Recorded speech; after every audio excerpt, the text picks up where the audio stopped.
Giant, an environmental science tall story by Roger Carr.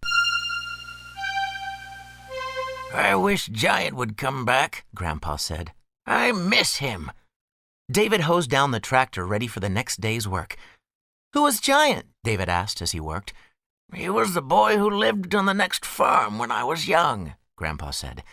"He was my best friend, even when he was just too big to play." David turned the water off and sat down on a bale of hay beside his grandfather. "Tell me the story, Grandpa," he begged. "Well, yes, I will," Grandpa said, and began right away. "Giant was around the same size as me until we were both about 10. After school and chores and at weekends, we did all the things boys in the country have always done. We fished in the creek, we swam there in the summer, we explored the woods, we climbed old Smoky Mountain up there. It's called Smoky Mountain because of those clouds it always seems to have around its top.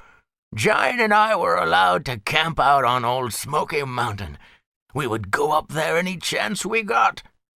When Giant was about 10, he began growing very quickly.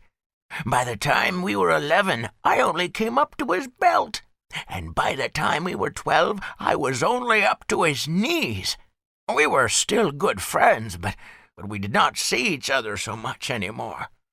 In fact, he was too big to fit in his house and had to sleep in the barn.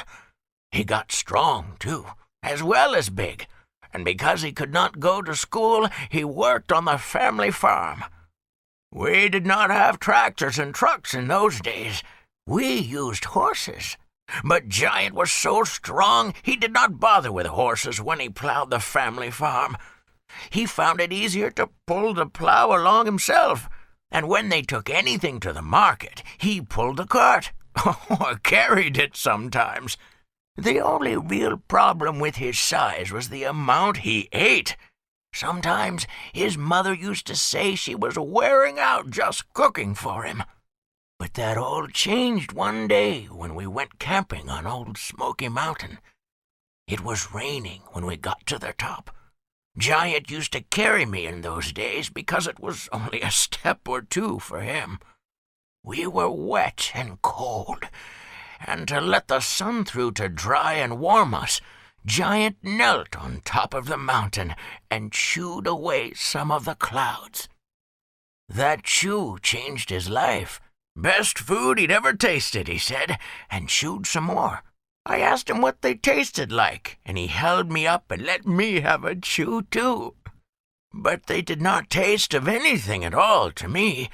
Giant said to him, some of the clouds tasted like best Indian curry, some tasted of Mexican chili, some of Yorkshire pudding, some of Swiss cheese, some of French fries.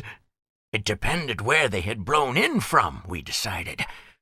Giant liked those clouds so much that he made himself a bit of a nest up on top of old Smoky Mountain and lived there when he was not working.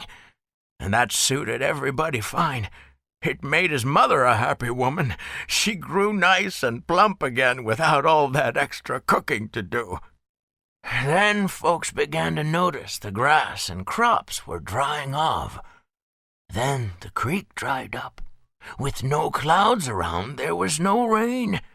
In fact, we had a real drought. The earth itself began blowing away. People began to say it was Giant's fault. They said he should go away and eat clouds somewhere else. But this was his home, and he refused to leave. Grandpa stood up and climbed into the seat of the tractor to put it away for the night. "But it's nice and green round here now," David said, "and the creek's flowing. I caught a fish in it today." "Yes," Grandpa agreed. "It all came back when my old pal Giant left." "Where did he go?" David asked. Grandpa shook his head. "He went about everywhere," he said. "Think it was eating all those clouds. People wanting him to leave got him so mad, he swelled up like a thundercloud." "And then?" David said. Grandpa started the tractor. "Well, He just burst into a thunderstorm and rained himself away.